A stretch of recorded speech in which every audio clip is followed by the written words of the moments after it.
Welcome to Bigfoot Society. If you have Bigfoot activity to report from the same areas discussed in this episode, please reach out to me directly after this episode. And if you'd like to be on the podcast to discuss a personal Bigfoot encounter, please reach out to me directly at bigfootsociety@gmail.com. Do you wish there was more Bigfoot Society to listen to every week? Well, there is now. If you become a supporting member over at Patreon, you get a special members-only episode every single week on Wednesdays, and sometimes even more episodes. Head on over to patreon.com/the Bigfoot Society. And now let's get on with the show. All right, Bigfoot Society, before we get started, we have quite a few people I would like to thank for sending some Buy Me Coffees my way. I really appreciate it. This helps me as I go out on future trips to interview people directly, face to face. So these following people have helped me do that in the future. So first off is Kurt. Thank you to Kurt B for buying me 10 coffees. Kurt says, loves the tapes from Oregon and all your content. The content you make is the best. Might want to think about that. The people with stories are good, some very good, some weird, and they get off into the weeds with personal beliefs not associated with Sasquatch, just my opinion. I've heard all available information you put out, all of it. Take this tiny speck of money and use it to get out there and create Jeremiah stories. Your buddy, Kurt. Thank you, Kurt. I appreciate that. You do help out a ton, and it is not taken for granted. Scotty on Maui bought me a coffee. Thank you, Scotty on Maui. He says, if you go for a relationship with the forest people, you will have the best time ever. Banana emoji, apple emoji. Thank you, Scotty on Maui. Pam W. Llewellyn bought me a coffee. Thank you, Pam. It's so great to meet you. And she says, go, Jeremiah, go. Appreciate you, friend. Katie G bought me 5 coffees. Katie says, I believe, thumbs up emoji. Thank you so much, Katie. And Arlene bought me a coffee. Says, you really are the greatest host, interviewer of the greatest podcast. I like how you allow your guests to tell their stories without interrupting their train of thought. Have a great trip and get back safe. Thank you, Arlene. Appreciate that very much. Thank you so much to anyone who supports the podcast through Patreon, YouTube channel membership, buy me a coffee, all that good stuff. Those that buy merch on Etsy, I appreciate you guys more than you know. Let's get on with the YouTube comments. All right, again, if I read your comment, that means I would love for you to reach out, please, to me. I'd love to talk to you about your incident, your Bigfoot encounter that you alluded to in the comments. And I would say, guys, about 3/4 of the interviews for this podcast come from YouTube comments. So please, if I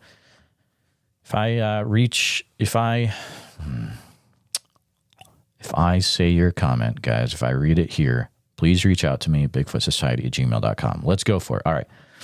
Old school Roger Williams episode, which is a classic, Sasquatch Terror in Central Tennessee. Maria, 57, hope I said that right. Roger, I've heard that same roar in Milltown, Bethlehem Woods in 1982 where we lived. There we go. Reach out. A lot of you guys loved Ernie's episode, Hunter shares his Bigfoot encounters in Massachusetts, 523. B says, I live in Milford, Mass. I've had a few encounters, always during hunting season. Would love to hear. Please reach out.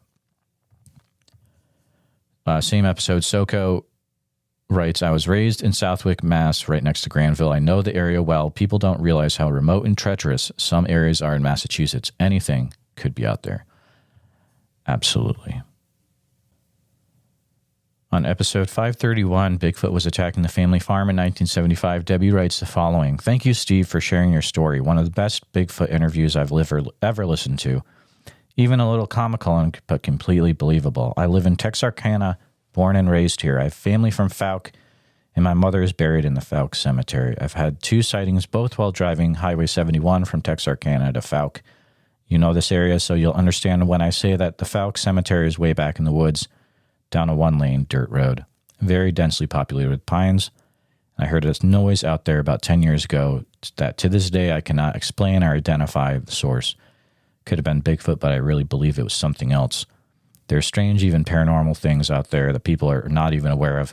A good friend of mine is a retired state trooper, and he has had some very strange experiences while on duty, and we're not all Bigfoot related either. Stay safe out there, and happy Bigfoot hunting. Debbie, please reach out. Please give my email address also to your retired state trooper friend. I'd love to talk to him as well. Going back to Ernie's episode in Massachusetts, 523 Noop Loop writes, crazy how many people from suburban Mass, New Hampshire says they've seen them within miles from major urban centers sometimes. The possible encounter I had a few years ago was in the suburban forest in northeast Mass within an earshot of Route 114. Heard what I thought was a person walking through the woods casually pushing limbs, trees over. Reminded me of when I was young, me and my brother would knock dead trees over at our grandparents' house. And I assume that's what it was. Definitely on two legs. Hard to say. Hard to say how I know, but just didn't sound like a deer or nothing. And was it pushing full trees over? I don't know. Hard to say because I wasn't paying super close attention right away because didn't think much of it, but definitely wasn't just branches clanking over. Could hear occasional thuds. Then I decided to look over the dirt pile that was blocking my view, and there was nothing. Not another sound after that. The woods there were filled with boulders and swamp and briars. And on my way to my car, I smelled a dead animal and turned out to be a rotting deer. I think DPW or something dumps roadkill at this place because I've seen dead deer, coyotes there before. And when they get eating coyotes, you can see the tufts of fur everywhere. Oh, when they get eaten by coyotes, you can see the tufts of fur everywhere. But the next day I went back and the deer was completely gone, just a big imprint from where it was the day before. Was it a Bigfoot? Can't say for sure, but the more I look into the topic, the more sense it makes that it could have been one. This is also near a former Cold War Patriot missile silo, and I've heard a lot about them being near military bases. Not sure if it's only nuclear related or current bases or what, but just another piece of the puzzle for my personal encounter. Anywho, awesome video, some stuff I've heard, and plenty of new details I've never heard anyone talk about. Thank you for sharing that. Please reach out.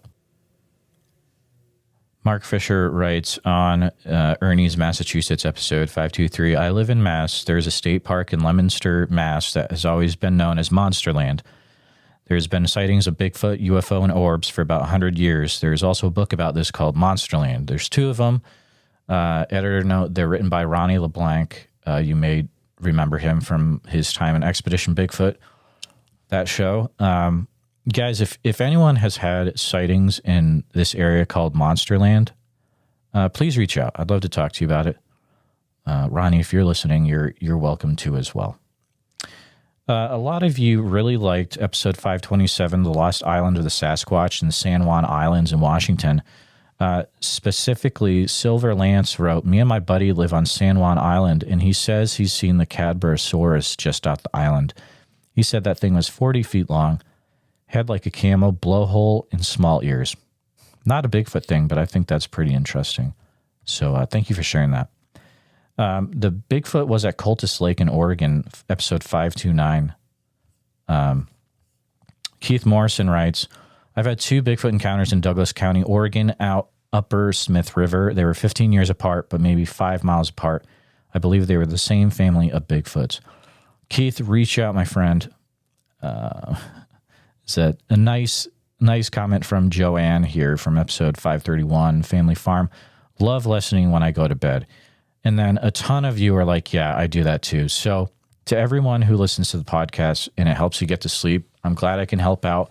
It's just funny how that's a common occurrence. But I know that I've talked to people where like they have health issues, chronic pain, and it's just the only thing that they can do to get to sleep. And it's a big motivation for me to keep out putting content, actually. So 531, Bigfoot was attacking the family farm. Presidential writes, good stuff. I'm from Louisiana, but my sighting was in East Texas. I was riding passenger and seen one in the side yard of an abandoned home. It was walking away toward the back wood line. My eyes are peeled in Louisiana for sure. Please reach out, my friend. Stevie responds to that. I want to see one so bad. Well, be careful what you wish for, my friend. He said he knows people near where he lives who have, and his house is 8 miles from the Texas border. Y'all might have a family of them living between your houses. I'm next to the Atchafalaya, I've heard quite a few stories about them in there as well. Steve, if you want to share those stories, feel free to reach out.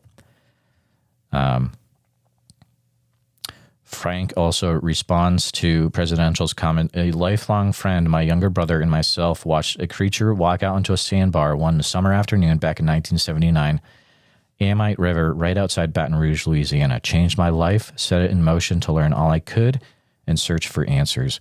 These things are real. They can do things we can't yet comprehend. Blind, indoctrinated people say, where's the proof? It's all around us. DNA studies go back 10,000 years. Human mother, unknown father. Very interesting, Frank. I'd love to talk to you about what you experienced. Please reach out, my friend. A lot of you liked Kyle McDonald's episode, which is one of my favorites as well. Episode 525, I believe. Abraham writes, I live in Oak Ridge. Abraham, have you heard anything about Bigfoot there? Have you experienced anything? Reach out, my friend. Continuing on. My interview with Brock from Oak Ridge, we paused. That pause became fear. Bigfoot Society 530. Kevin writes, I've had two up-close visual encounters in Wyoming and Montana, my home state, and I know the truth. Well, my friend, you're welcome to share the truth if you'd like by reaching out. Same Kevin also writes, I'm a 66-year-old Native American elder, and Bigfoot knows your intentions. He's telepathic, and he'll show himself if he wants you to see him. Please reach out, my friend. It's great talking to Spencer Jameson from the Woodwalkers channel, which is one of my favorites. It was a recent episode. 530. No. Which one is this? Welcome to Big 532. Chad writes, I grew up hunting in Bankhead National Forest in the 80s, 90s. It's also the first place I can remember ever hearing tree knocks. And I never associated with the forest people until a few years ago. As a kid, I always questioned who would be that deep in the forest building something with a hammer. LOL. I've heard a story or two regarding boogers, which is a southern way of saying Bigfoot, from this place. One of them was about a guy who my family knew. He was deer hunting in a tree stand one evening when he said that he heard something that began tearing through the tree lines like a bulldozer.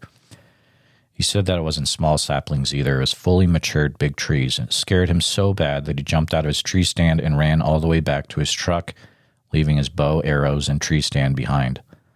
He asked some of my family members to go back with him the next day so he could retrieve everything he left, and he refused to go back there alone. My family members agreed, and he got all of his things, and I remember some of my family members commenting about how it was a miracle that this guy didn't break a leg or an ankle when he jumped out of the stand, because it was at least 10 feet or more above the ground. I don't remember the guy's name or if he continued to hunt after this incident. If you look at this place on a map, you'll find areas with names like Booger Tree, Booger Hill. As an added information bonus, many a moonshiner uses forest as their base of operation during Prohibition. A few relatives have told stories about accidentally walking right into a still operation while hunting. When I asked them what was their response when they noticed it, they replied, the best thing you can do when running across something like that, regardless if it looks brand new or looks like it hasn't been used in 20 years, is to walk straight back on the path that you came in on. You can almost bet that somebody is out there watching that still and now watching you. Keep scanning the area all around you and don't turn your back to the still until you get about 20 or 30 yards away. You act like you haven't seen a thing and continue going back the way you came. This is almost verbatim to what was told to the nephews and grandsons that hunted when I was growing up. Cheers. Thank you. It sounds like you got some really interesting things to share. You're welcome to reach out. Let's continue here. A lot of interest. My last appearance, guys, for the year is at the Van Meter Visitor Festival. Actually, it'll be after this episode, but that was September 28th. Penny asked, are you coming to Tennessee? Hopefully someday. I'd love to. We'll see if we can get it to work.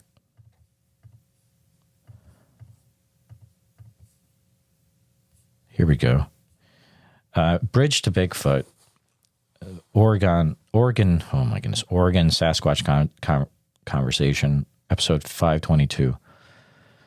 Vasquez writes, I grew up in Grand Ronde, Oregon Sislaw National was literally my playground for me and all my friends before the casino. All the new homes were built. I've had some great experiences up there. I've also got some pictures of prints we found. Such an amazing, peaceful place. We still own property there, and my grandparents have never moved. Spirit Mountain has always been our view from our front living window. Not to mention the experience I had alone. Something didn't want me in the exact area. It grunted loud at me and followed me all the way out of that place. I respect them and give them their place. Please reach out to me, Vasquez. In Lost Island of the Sasquatch, Xander writes, I live in Oregon, had a sighting of a Bigfoot last year on May 31st at 12:15 p.m. on a clear sunny day in the forest where I live, and I was pretty close with a clear, unobstructed view as I watched it stand fully upright and just walk away. A long time ago, my brother and I found a cave by one of the rivers near the area, and what we found in there was insane. But basically, to make a long story short, I'm convinced that they have used that cave to stay and where they are in the area. Would love to talk to you, my friend. bigfootsociety@gmail.com. A few more comments from Brock's episode on 5:30. Little One writes, me and my husband were outside at midnight taking pictures of the aurora. Beginning of August, we live in the middle of the town. We heard a baby crying, but we know no one had their baby outside the hour. The forest is 3 or 4 blocks away. When my husband went inside, it stopped. I don't know why I did this, but I just did. I knocked on my porch 2 times, got a response. I paused, then knocked 3 times, again response, but from a different direction from the first response. I paused again, then knocked 4 times. I got a 3rd response, but also a different direction than the first 2 responses. Never did anything like that, but hey, it worked. Okay, so I assume you're talking that you're living in the middle of Oak Ridge. So here's what people need to understand. There's a lot of Bigfoot activity in the town of Oak Ridge, especially, it doesn't even have to be out in the woods. There were stories that I was getting from Sasquatch Summerfest where there were sightings right behind the high school back in the day, like I think it was 80s or 70s. I'd love to talk to you. Please reach out. F.E. Gray writes, I used to live in Oak Ridge, Oregon, and have had many interesting Sasquatch encounters. I'd love to talk to you. Please reach out, my friend. Yeah, I love talking to people from the Willamette National Forest. It's absolutely insane. Let's see. Going back to episode 370, I live at Bigfoot Springs. Spencer writes, I live in East Texas between Toledo Bend and Sam Rayburn. I've heard howling way too deep to even be a wolf. I hear coyotes all the time. Something was having a howling contest with my pit bull. It made her sound like a little poodle, and she weighed over 85 pounds. I think it was a dog man I heard. I don't go outside with my 44 mag. Interesting. A lot of you liked the Joe Flippo re-release just recently, and Steven writes, I had a close-up sighting in Tremont maybe, I don't know, Mississippi a few years back. Would love to hear about that. Boston writes on Ernie's Massachusetts episode 523, driving from Massachusetts to NYC in the 90s, my friend and I stopped in Connecticut on the highway to take a leak. I was still in the car and I heard my friends freaking out and running. They jumped in the car yelling, what was that? And they calmed down. One of them said it looked like an Ewok, about 3.5 to 4 feet tall, and it was going after or eating some roadkill. That's really interesting because that's kind of too short to be a normal Bigfoot, but what else do they have out there? We don't know, right? Back to Lost Island of the Sasquatch, episode 527. Ryan writes, I've lived in Lummi, Washington all my life near San Juan Island. The last few miles of the Nooksack River flow through our tribal land as well as the mouth of the river. It's just common knowledge around here that Sasquatch is present in our area. My dad has seen it. I've had multiple encounters that I can't explain what I saw. I heard the white people right next door in Ferndale and Bellingham have no idea what roams around the woods here unless they've seen it themselves, which I'm sure some have. Ryan, I'd love to talk to you. There's some more comments, but feel free to reach out. A user responds to Ryan. He says, my stepdad lives off Kell Bay Avenue, and we've heard one running through his property. Heavy footfalls, deep breathing. I was on Lummi Island and hiking through trails by the Salvation Army camp and heard it making huffing noises when I was getting closer to it. It scared me so bad I turned around and ran for my life. Whatever it was had to be huge. They must swim to it. People don't realize just how close they are to us. They aren't scared of us. They just don't want to be bothered, so they stay hidden. Smart creatures, for sure.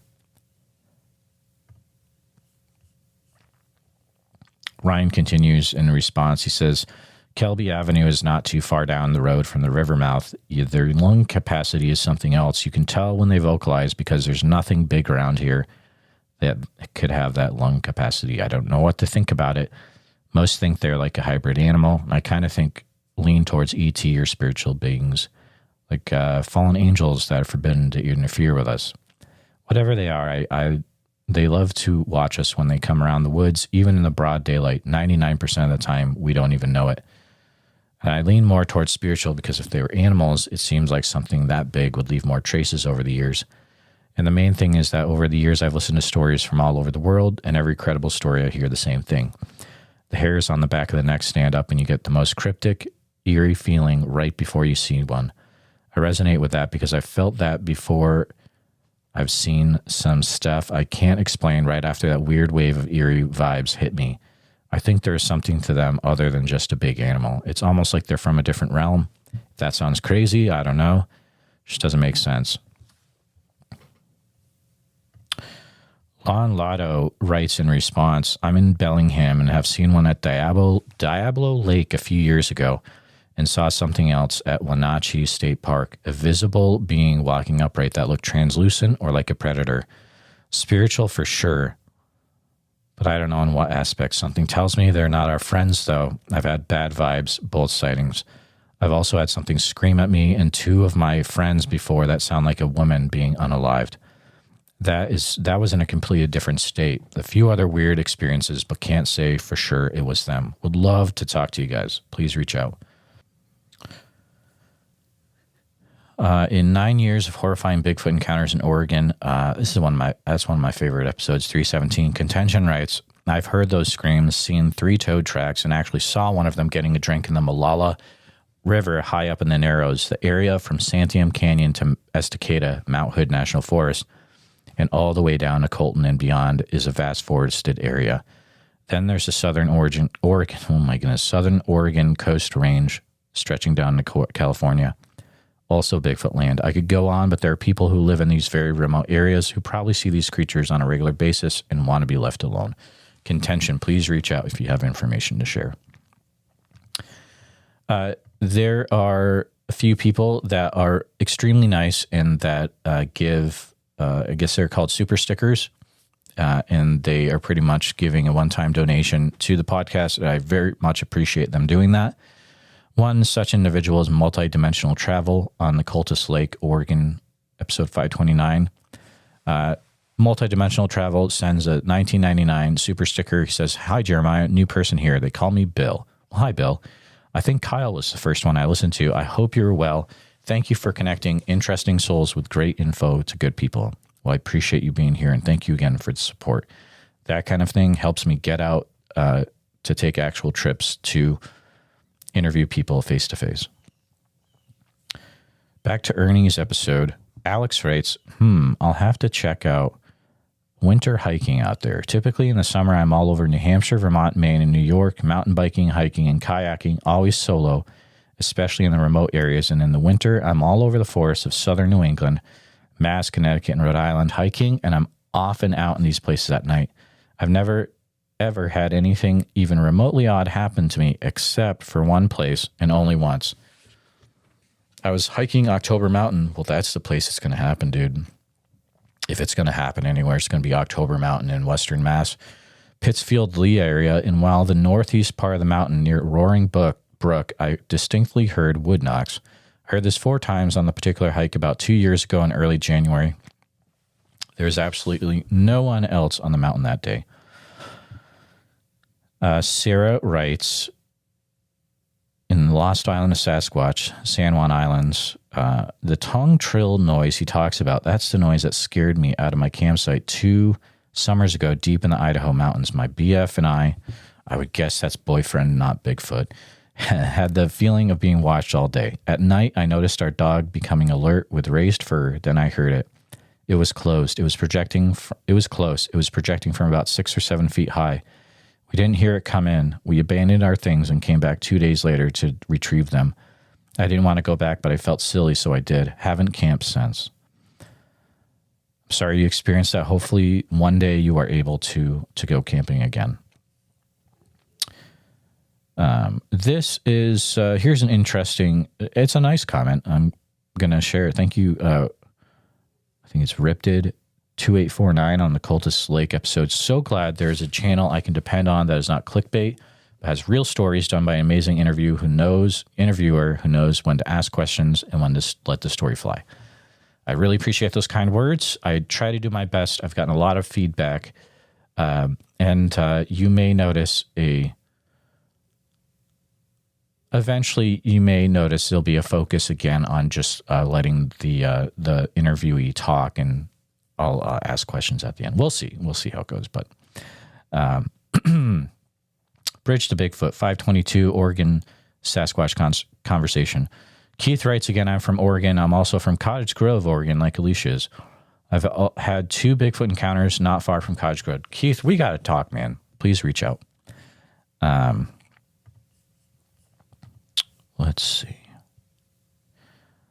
Another nice comment on the Cultist Lake episode. Best interviewer in the business, hands down. Well, I mean, thanks, guys, but there are also, I mean, I try, but there's people I look up to. Perfect communication skills, never interrupts the eyewitness, kill the flow of the story. I try not to. That does happen sometimes. Compassionate, respectful, never disagrees or argues with the person telling the encounters.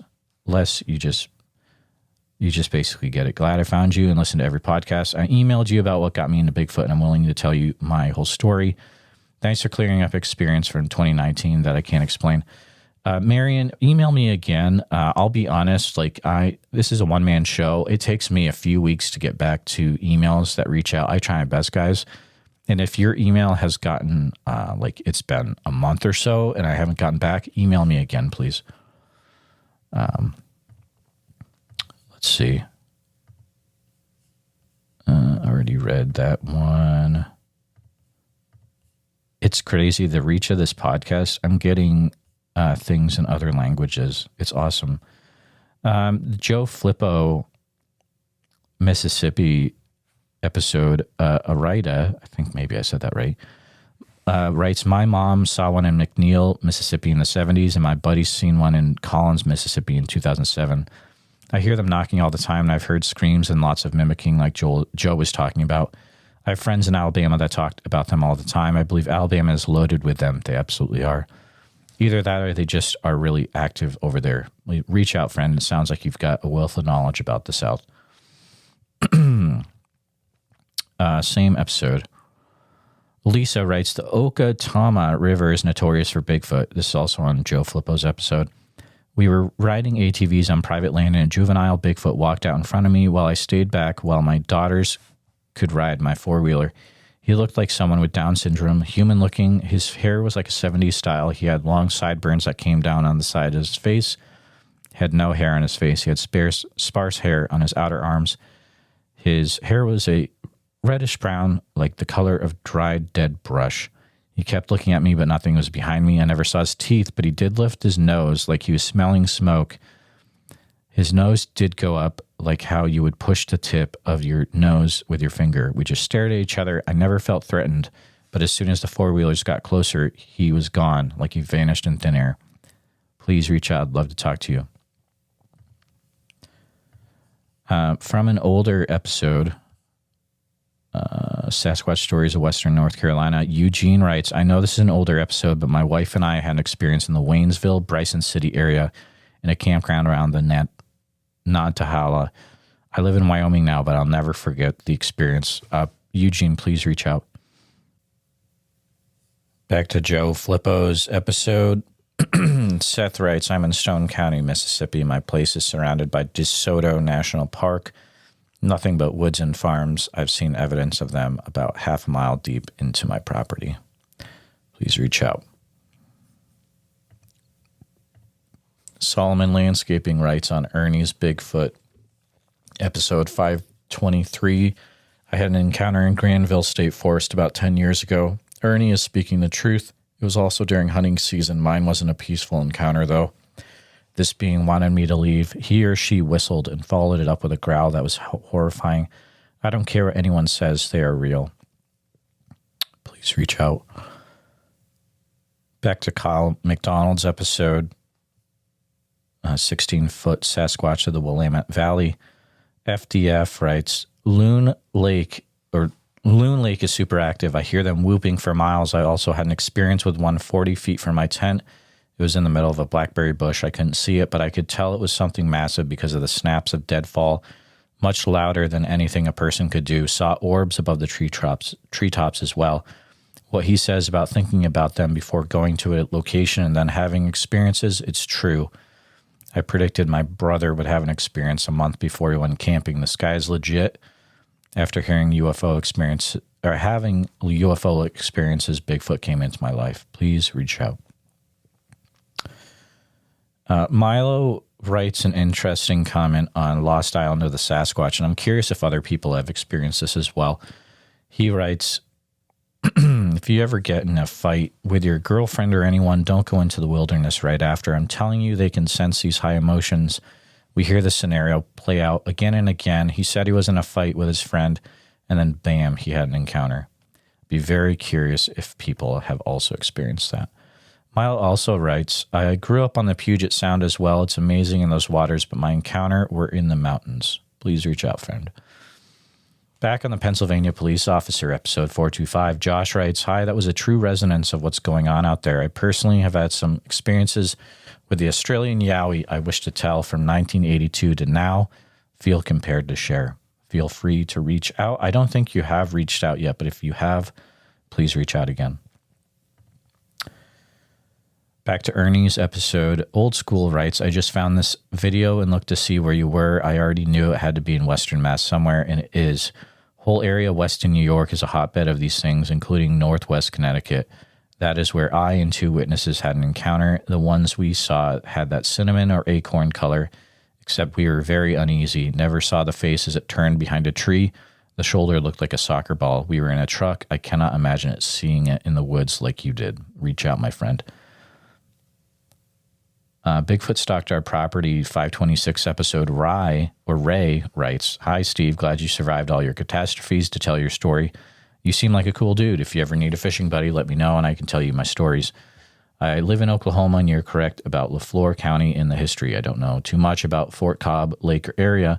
I do know southeast Oklahoma, and there are families and tribes of Bigfoot that live in the area. Now, funny thing is, I used to be the FedEx delivery man for Shawnee, Tecumseh, Macomb, Asher, and Wanette for years, and I've seen and heard some crazy things on that way. I believe that they migrate and can travel 400 to 600 miles easily in one day on foot. However, most of my encounters were on the Talahina Scenic Drive and in Honabi, Oklahoma. They're very real, but they're smarter than we are. There are people who have tried to shoot one for years but haven't been successful. And these are military men who know how to hide and stay stealthy with big caliber guns, and they can't even come close. I respect them like our big brother. Ray, you have had a very interesting, you're talking about some really interesting things, and being a FedEx driver, you probably saw a ton of stuff in that area.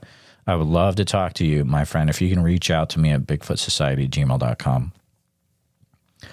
Same episode, Phil writes, I live in West Virginia on property that's been in my family for a very long time.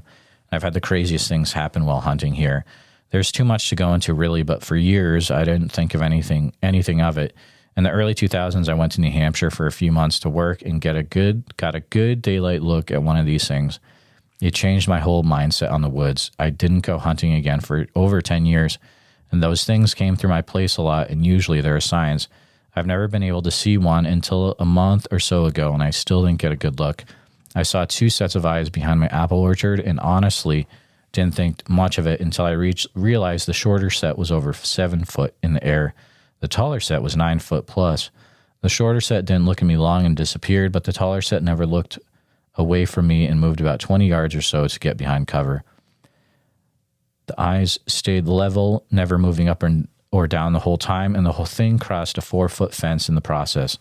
I only had my cell phone flashlight at the time, so all I saw was eyes, and when I realized it crossed the fence, I got freaked out and hauled back to the house.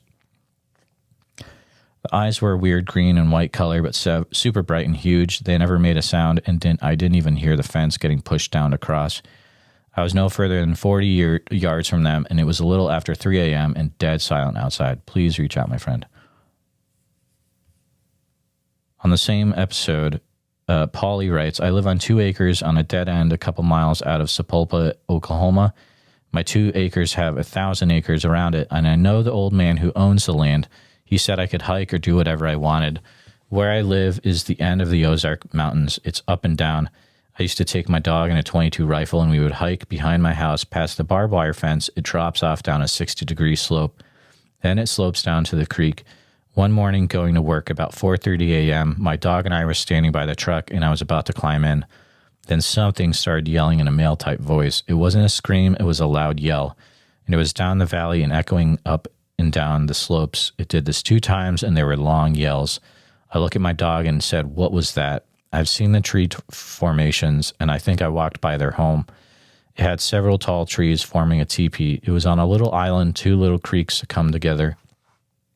I tried to walk to it, but the briars surrounded it, and I couldn't get through, so me and the dog went home. I think they followed me home. Then the action started. Paulie, I would love to talk to you, my friend. What you're experiencing is very important for everyone else to hear. Please reach out to me.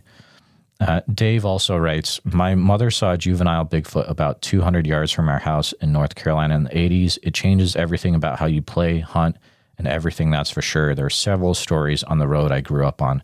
Dave, I would love to talk to you. Please reach out. Also, let's see here. Daisy writes, on Ernie's Massachusetts encounter, I've lived in Western Mass for 43 years, and I've always heard of the Cobble Mountain Critter. And there's been quite a few sightings out there, and I was born and raised in Central Mass, and there's been sightings and encounters there too. I think a lot of people think of Boston when they hear Massachusetts, but Central and Western Mass is all mountains and woods with small towns. And when Ernie mentioned Cobble Mountain, I believed him, totally knowing people don't like to go there. In Western Mass is a hiking, hunting, and nature lover's paradise, but people don't like Cobble Mountain for decades. Very interesting, Daisy. Please reach out. Back to Kyle's episode. Esther writes, these creatures have been around from my grandfather's time. I hear my grandmother talk about it often. I would love to hear the stories that she's passed on to you, and maybe even talk to her as well. Multidimensional Travel also sent another sticker, $9.99. Thank you so much for supporting the podcast that way. Multidimensional Travel writes, thanks. I appreciate that so much. Debbie writes, on Kyle's episode, he talked about going up Salmon Creek and it being dark, and that it's just out of West Fir. The Forest Service Road going out of West Fir is going up the North Fork, not Salmon Creek. But I would have to say the North Fork has a spiritual, dark feel to it. Myself and my husband have camped up there. Would love to talk to you, Debbie. Also on the same episode, Fishers writes, the rain stick is interesting. I put my mom's rain stick out in the middle of the Everglades after she passed away. It was an off-grid camp. I installed solar and stayed multiple nights. The rain stick was moved over the first night, and I heard it being flipped over the next. I went from my tent to the cabin quickly. Also on Kyle's episode, Panther Moon writes, I used to live in Eugene and would go out to Oak Ridge area a lot to hike and go to the springs. Had an experience on a trail out there. One was on each side of the trail whistling back and forth to each other and walked me out. Also, I ran into something up off the trail at Salmon Creek. I agree about the darkness further up from there. Please reach out, my friend.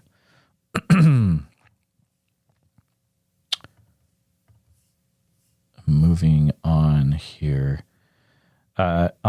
We've all seen something in Tomahawk, Wisconsin, 524. Amy writes, I live just over the Wisconsin border in the Upper Peninsula. I can tell you, yes, I've had some experiences up here. Never saw one, but I've been bluff charged and heard very loud wood knocks, and they have mimicked my husband. That is the scariest part of that, Amy. I'd love to talk to you. Back to Ernie's episode. James writes, I've lived in Massachusetts for over 10 years. Yes, Sasquatch are there. We lived on the Charles River. Thanks for sharing. The truth is stranger than fiction. I'd love to hear what you've experienced out in that area of Massachusetts. That would be interesting. On an older episode, 257, this is a North Carolina one, Dweed writes, we live up in western North Carolina, have had tons of crazy things happen. Please reach out, my friend. Let's see, we are... same one from Wisconsin. Raymond writes, you're not the only one seeing them in Wisconsin. I would love to hear more. Please reach out, my friend. Bridge to Bigfoot 522. One fancy girl writes, I live in Astoria. I've heard stories from locals about their Bigfoot encounters, especially in the Napa Svensson. I would love to hear about those. Please reach out, my friend. Moving on here.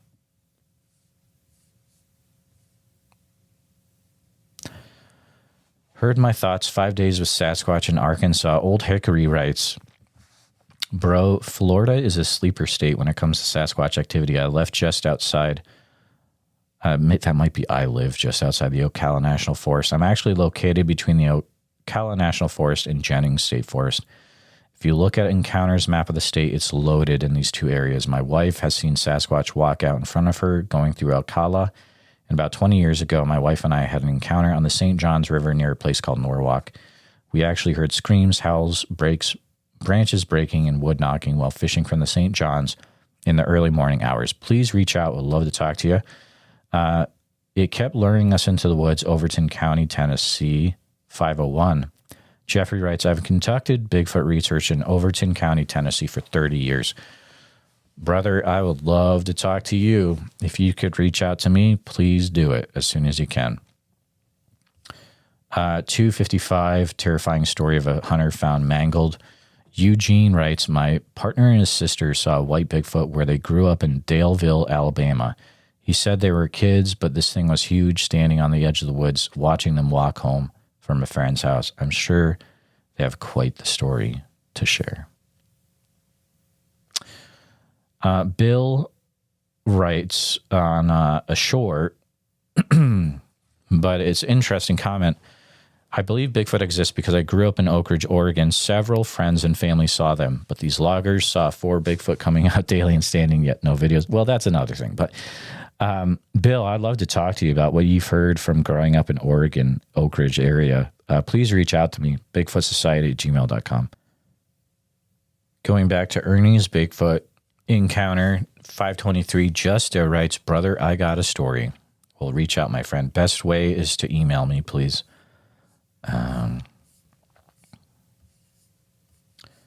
Going on. This is a random comment that came in on a post I did. Annette writes, I saw Bigfoot in Eastern Oregon when I was 4 years old. I was driving from Baker City, or I would assume someone else was driving from Baker City to Turkey to drop off my Uncle Tom. And my mom was driving just outside this old orchard. The orchard is over 100 years old. It's a fruit orchard. He stepped over the fence, barbed wire fence, and onto this road. He took 2 steps.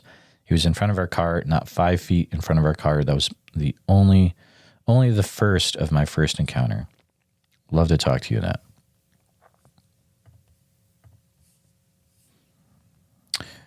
Special thanks to Jeanette for sending a $1.99 super sticker on one of the Ronnie and Dwayne episodes. Thank you so much. I appreciate that. More than you know. Helps everything continue to keep going. Back to the heard my thoughts 5 days with Sasquatch in Arkansas. My siblings and I had a clear sighting of a Bigfoot. I believe it was 1977. This thing ran on 2 legs through our forest, breaking branches 5 to 7 inches or bigger in diameter. Had to jump 2 fences and ran up into a 40-acre government-owned forest. Sheriffs put out an APB telling everyone in the area to stay indoors, lock doors and windows, so they actually acknowledged this thing. We had no bear, only deer that would bed down in our forest. People up the road that had made plaster casts of all different Bigfoot footprints. I've noticed that in all the earlier sightings of Bigfoot, a lot took place in the 70s. It's quite interesting. Oregon native, your story is extremely interesting because I heard another person share that sheriffs had put out an APB. I think that was from Pennsylvania, but I didn't get to talk to him. If I could talk to you, your story might help clear up a lot of things and flesh out the history in that area. So please reach out, my friend. All right. Episode 503 with Tim Dills in Macon County. Carolina writes, they are here in Pasquotank County, North Carolina. Would love to hear more about what you've experienced. The Riley Woolner episode, Stephen writes, I had my first experience in the Oregon Blues also. Would love to hear about that. Please reach out, my friend. On the Wilderness Guide from Oak Ridge, Oregon episode, IMW writes, I had an experience while I was doing some covert forest gardening in the Oak Ridge area about 2 decades previous to this interviewee. I was deep in the woods for 3 days doing my thing, and on the hike out, there was a pile of tree branches on the exact spot I crossed a side creek that were not there when I crossed on the way in. At first glance, the pile looked much like a beaver lodge, about 6 to 8 feet diameter at the base and about 4 feet tall plus. On closer examination, I noticed the absence of gnawing teeth marks and that the limbs were up to about 3 inches diameter that had rough broken ends with a strip of bark tail, like it was broken and ripped from a tree. Okay, that makes sense. Some of the limbs were also partially split lengthwise. I did not have a lot of time to investigate further, but I did a quick search in a circular outward spiral away from the pile out to about 50 feet looking for tracks, drag marks, or if I could find the source trees of the limbs. I found nothing. There were a few more details, but in the few years I spent working in the area, this is the only unexplainable thing that occurred. Very interesting. Interesting comment came in on a Ronnie and Dwayne episode. Check out the Black Creek Canyon north side of Bunchgrass Ridge and Oak Ridge. You'll see them. Wow, that's super specific. Kai, if you could reach out to me, bigfootsociety@gmail.com. I'd love to hear what you've experienced in that area. An older episode, I was done mining after that night. Trek Cross writes, I camp out there and I've had an odd experience. Well, I would love to hear about it. If you would want to reach out to me, please. Back to, I heard my thoughts, 5 days of Sasquatch in Arkansas. Space Shih Tzu, which is a wild username, especially with the picture. I don't think I've ever talked to you. If I have, my apologies, because sometimes the usernames are not like the person's actual name. But if I haven't, man, you got to reach out to me. Comment is, thank you, Jackson. So much insight and knowledge in one episode. I've pretty much come to the same conclusions as you have. Your most recent encounter is very much like the encounter I had in the Redwoods 30 years ago. The ones I have heard speaking were male and female and sounded just like humans speaking German. Wild. Chris writes on 516, Jenny from New York, love this channel. Jay's voice is smoothing. Ooh, that's not right. Jay's voice is soothing, and his demeanor is calm and laid back. I'm an Okie living just north of the Red River. We've heard them, been harassed, and see sign all down in there. Keep up the good work. Chris, I'd love to talk to you about what you're experiencing. I think it could help a lot of people. Please. Steve writes on the Great Barrington episode, I had an experience on an Airbnb in the Smokies of North Carolina in July this year. I hate to say it, but it likely picked your house because it knows you. It's the Club of No Return. Steve, I'd love to hear about your experience. If you want to share that, please reach out. We are moving on here. Sasquatch Summerfest encounter stories from Oak Ridge. Rose writes, one of the sightings I had was a quick sighting of a Bigfoot sitting on the edge of the cliff somewhere near the Dalles, hanging its feet over the side looking down on Hood River, just like a human would. Oh man, that sounds really interesting, Rose. You should reach out, please. A comment that came in on a random short. Baseball Dad writes, they're all around us in the woods. Trust me, I've had my encounter, but no one believes me. My brother was there, but he ain't talking.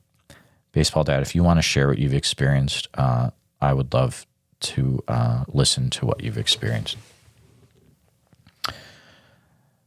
On another Tales from the Comments episode, Travis writes, my ex-girlfriend and I saw something cross the road in front of us while we were driving. She saw it more than I did because it just started to look down at my phone while we slammed on the brakes, and I saw something darker than the night around us pass into the edge of the headlights. Another car was coming at us in the opposite direction, and they were stopped in the road too. So whoever that was saw it too. After we made it to her parents' house, we were saying that we saw Bigfoot or something. I asked my girlfriend about it. She just laughed a little bit and said she didn't want to talk about it right now, and she gave me her serious eyes, so I kept quiet. I never did ask about what she saw that night, and I still wonder about it. Travis, if you ever want to reach out and share, you're more than welcome to, my friend. Bigfoot Tales in the Appalachians with Jeff Carpenter. Steve, I think this is the same Steve, yeah, was in Silva for the 4th of July this year and had an experience when we stayed overnight. Interesting. Last Stand at the LBL, Martin Groves episode, which is a great one. Cajun one I think I've talked to you, Cajun one. If I haven't, though, please reach out. I live in the Shawnee Forest in South Illinois, and I've got plenty, but nothing like this. Crazy stories. Absolutely. Ryan Trembley's episode 355, FT6 says, my experience was when I was coming home from the White Mountains. Sabe crossed the highway just outside of Sibique Res. Love to talk to you. Miriam writes on, it was all I could do to not start screaming, 508. I've had experiences in Graham. I lived there for several years as well, and Graham Hill is on Meridian. Miriam, please reach out. I'd love to talk to you. Alicia writes on Riley Woolner's episode, awesome video. Thank you so much for sharing your story. I've also had an experience out in Silverton. Locals can verify it's a hot spot. I'd love to talk to you. Rose also writes, I think the same Rose as well, on Riley Woolner's episode. So I grew up in the Silverton, Molalla, Scotts Mills area in the late 1960s through 1980. The paranormal was especially evident when we lived in Scotts Mills. But for me, Bigfoot was more visible in quick moments until I got to a certain age, or maybe until I didn't have the time to spend all my time alone in the woods. Let's chat. Joe on Riley's episode, I think I heard one, Tahoe National Forest, Sugar Pine Lake, Shirt Tail campgrounds. I didn't see it, but we felt the growl. Do they have a great deep growl you can feel? Absolutely. Absolutely. That might be an interesting chat. You're welcome to reach out.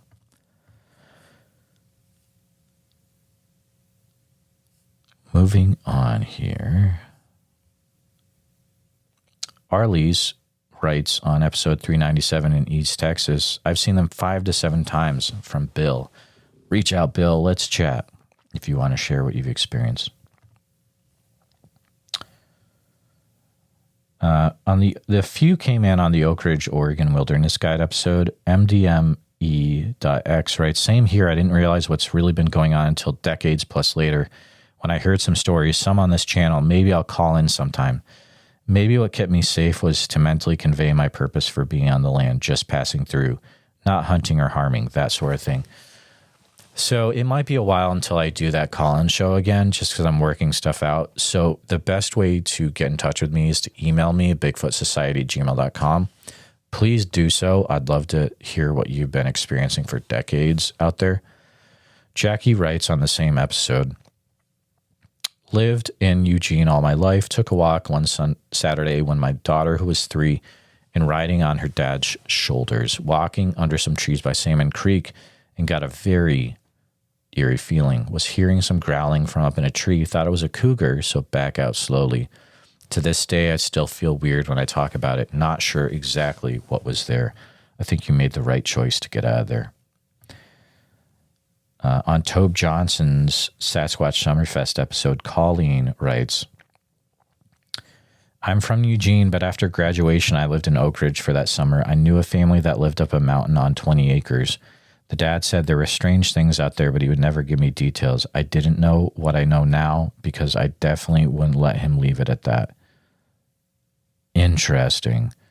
Colleen, I would love to talk to you. You can reach out. You can also pass on my email to that family if you still talk to them. It's bigfootsociety@gmail.com.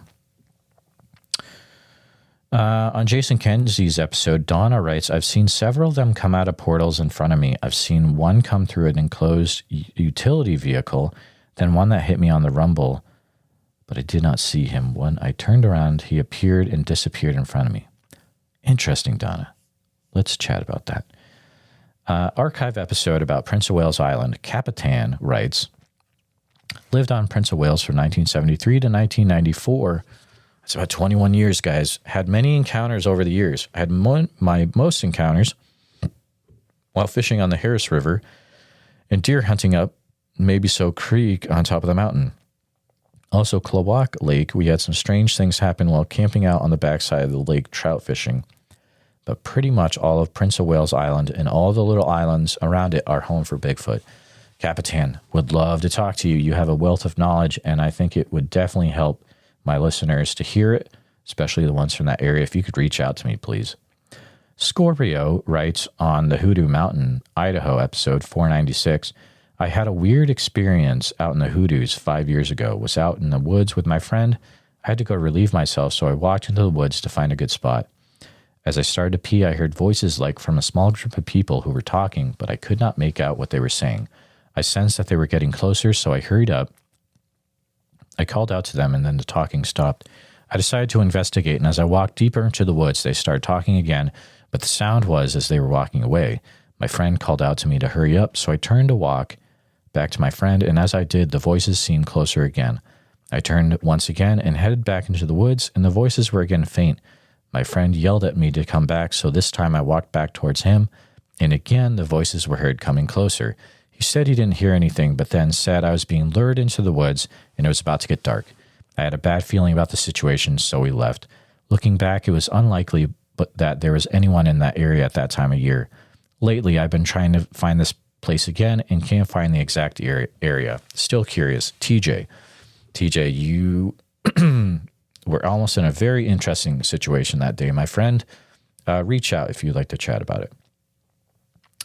On the Oak Ridge, Oregon Wilderness Guide, Fishers also writes, I've lived in Collier County my whole life. I had an experience around 98 when I was 10 in Big Cypress. In the Black Hills, South Dakota, episode 332, Cecil writes a few things.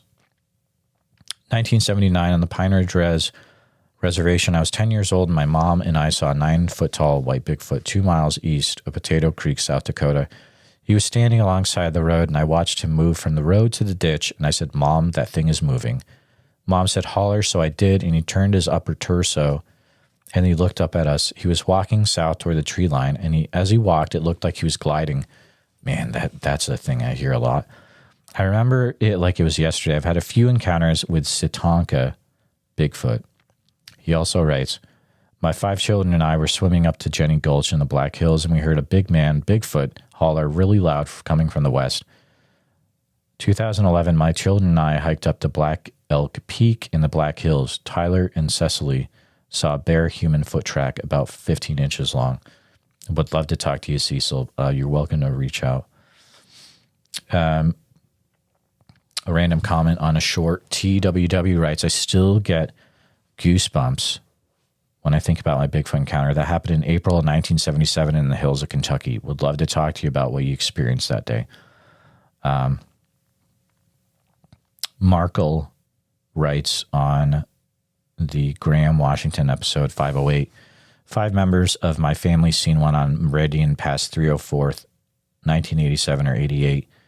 I grew up in Graham, Washington, 1978 to 2000, 318 in Meridian on a dirt road, graduated 87. Markle, let's chat about what your family experienced over the years there. Same episode. Georgia Patriot writes, when I had my encounter in 2013, I was 39 years old. He was a little over 10 feet tall and somewhere between 4.5 to 5 feet wide. My encounter was close and he was very angry, and since he was only about 12 feet away, it was a terrifying encounter. I did not realize I'd seen a Sasquatch until about 2020 when I started listening to these interviews of people. I know why Bigfoot were And I'd seen the Patty video in Harry and the Hendersons as a kid. I thought I'd seen a mountain monster, but he would have looked different, I'm sure. When you see something that big, your brain has a hard time understanding what you're seeing. Absolutely. People hear 7 or 8 foot tall ones, and even that is unbelievably big. I believe many people have seen these things, but you just think it's a shadow or a weird looking tree or something. That is kind of what I experienced in the Oak Ridge area. The day we met Bigfoot in Deep East, Texas, 397, Chuck writes, our family homestead from 1900 was in Louisiana, Texas border in Vernon Parish. The Sabine River runs behind the property. In the 60s, we were told to look out for the boogers. Or they write buggers. I'm guessing might have meant boogers. But if you have anything to share, Chuck, feel free to reach out. Jay writes on Graham Washington 508, thank you for this interview. I might need to talk about my experience and encounter. Jay, you are more than welcome to. You can reach out to me, please, through email. Linda writes on Summersville Lake, West Virginia, episode 365. Wow, I grew up in Webster County. I've heard stories throughout the years and firmly believe that Sasquatch has lived there for years. Feel free to reach out.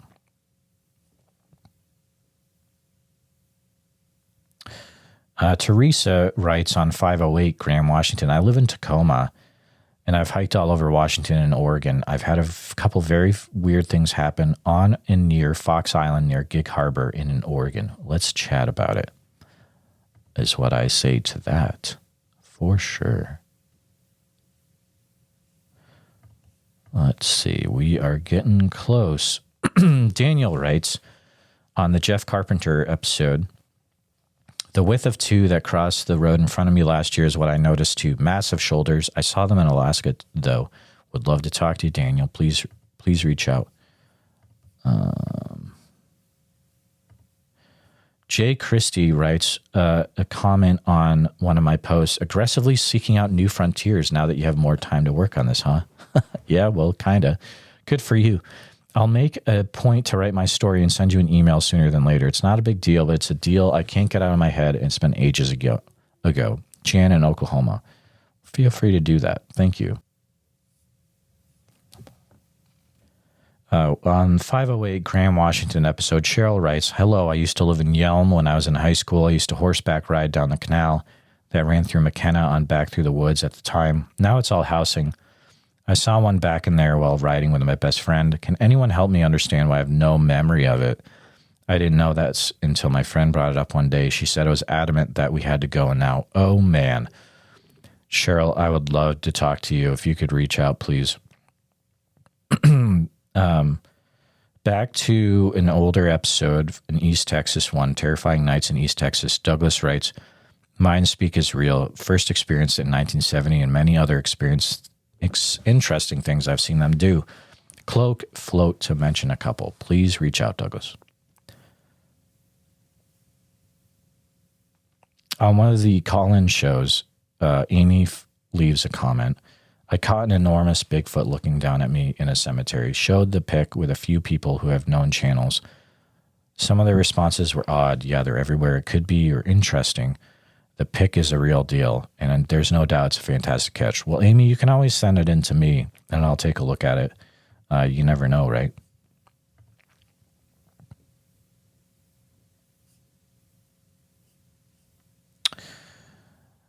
Comment that came in on a short. Nolan writes, my grandpa owned land close to the Texas-Oklahoma border. He communicated with them. They would stand in the tree line all the time and watch him, and even would wave hi sometimes. He truly believed they're interdimensional beings. He said they can cloak and disappear instantly. Nolan would love to hear about the story about your grandpa and what you've experienced. Absolutely. Teresa leaves a comment on the Hoodoo Mountain episode. I'm going to have to share my Bigfoot encounters from 2013 to 2023. When I moved to a house on top of a mountain all by itself, where we found out that a family of at least 4 Bigfoot lived close by, Southwest Virginia area near Kentucky state line area. Teresa, you've left a lot of comments, and I appreciate those, and I would love to talk to you. Please reach out. Debbie writes, on Standoff on the Hill, Oak Ridge episode 504. So very interesting. I can relate. I think about my encounter every day. It seemed unreal. I'm 69, a female. It happened about 5 years ago in the spring in Arkansas City, Kansas, on the edge of the Flint Hills, on the northeast edge of town at the corner of Valley View Road and Windsor Road, about 12 to 1 a.m. I was shaking and my heart was pounding as I listened to this. I want to forget, but I can't. If you want to share what you experienced, you're more than welcome to, my friend. Just contact me directly. We are Mishroom wrote a nice comment on Amy Boo's episode. Jeremiah, thank you so much for the handwritten letter, cards, and stickers. That was the sweetest and so unexpected. It really made my day. Immediately put the stickers on my 2022 Honda Trail 125. Well, very cool. So that happens if you join the Patreon. I send out a membership card and membership sticker, and you can get to that patreon.com/the Bigfoot Society. So patreon.com/the Bigfoot Society. But Mishroom, I'm glad that you appreciated that. Let's see. On one of, Bigfoot ran us out of Tennessee, part 1. I writes, Bigfoot is on our property. I would love to talk to you about that. Please reach out, my friend.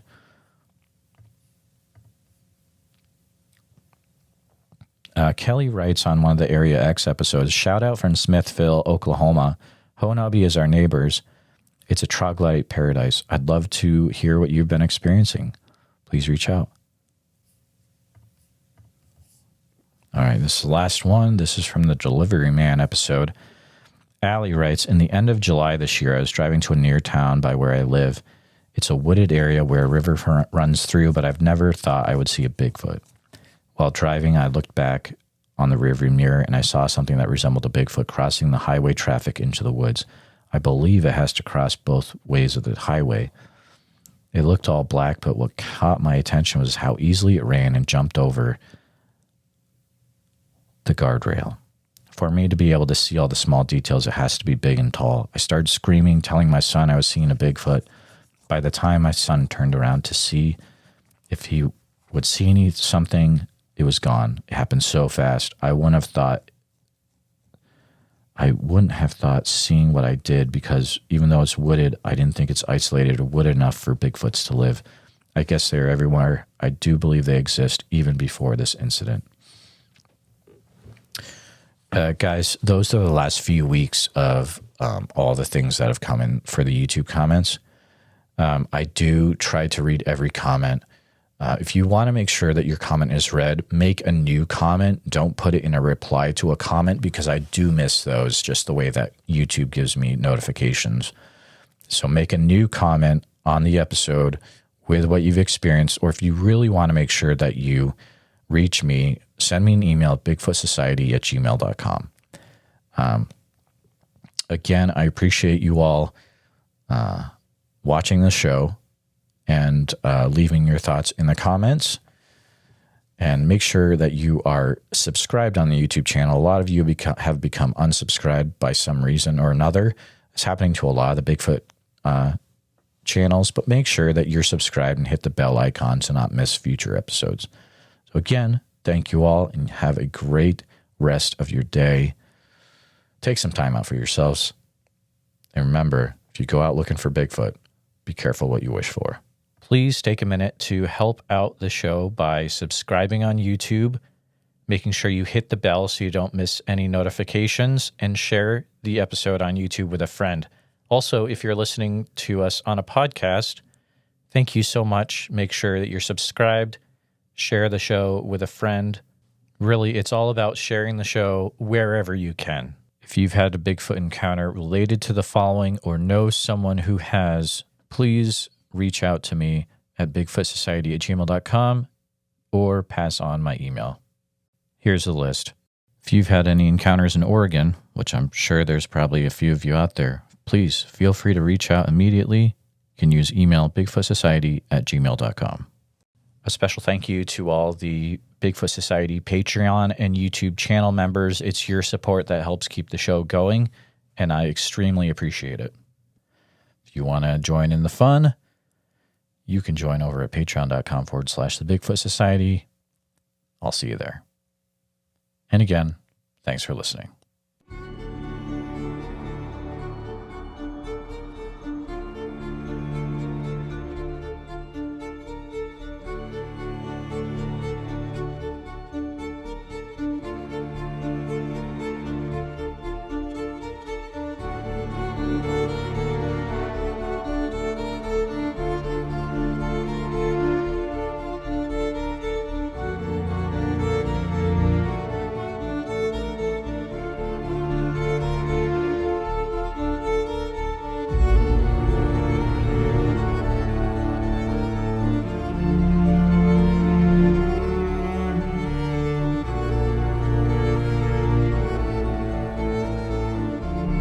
Her and I can get on here and we can tell our stories.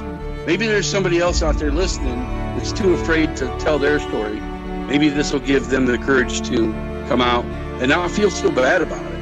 Who cares what anybody thinks? I know what I saw. I know what's out there. That's all I care about.